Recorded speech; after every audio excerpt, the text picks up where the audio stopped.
দিনমজুর হিসেবে কাজ করতে করতে যুবক লতিফ মিয়া এখন বৃদ্ধ। কখন গরম, কখন ঠান্ডা বা দেশের সার্বিক আবহাওয়ার খবর কি সে বিষয়ে কখনোই ওয়াকিবহাল হয়নি সে। তবে এবারের গরম আর সংসার চালানোর চাপ দুয়ে মিলে ক্লান্ত এই ৬০ ঊর্ধ্ব মানুষটি বললেন, রোদের উত্তাপে কষ্ট বেড়েছে কয়েক গুণ। সমস্যা কিছু হইতেছে, গরমে করে আগে থেকে বেশি লাগে, আগে ভালো লাগে, সাংঘাতিক খারাপ।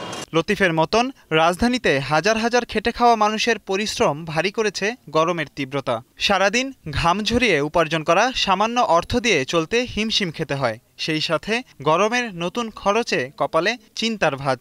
গরমের লাগে ঠান্ডা কাতেন একটা স্যালান কাতেন ডাক্তার একটা চিকিৎসার একটা ওষুধ আনতে পয়সার অভাবে কম করে তো দুবার আজ তো আমরা পাইতাম। আমরা আছি গরমের মাঝেই সারাদিন কাজ করার লাগে, 8টা থেকে 5টা পর্যন্ত।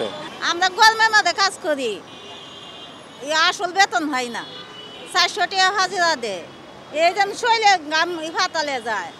1 মাস ধরে চলা মাঝারি থেকে তীব্র তাপপ্রবাহের প্রকোপে বেশি বিপাকে পড়েছেন মধ্য ও নিম্ন আয়ের মানুষ।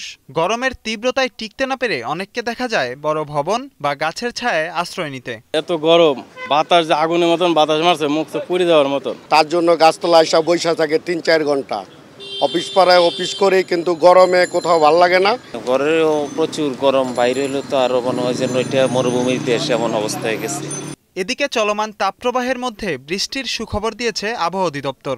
মে মাসের প্রথম সপ্তাহে রাজধানী সহ দেশের বিভিন্ন অঞ্চলে হবে এই বৃষ্টিপাত।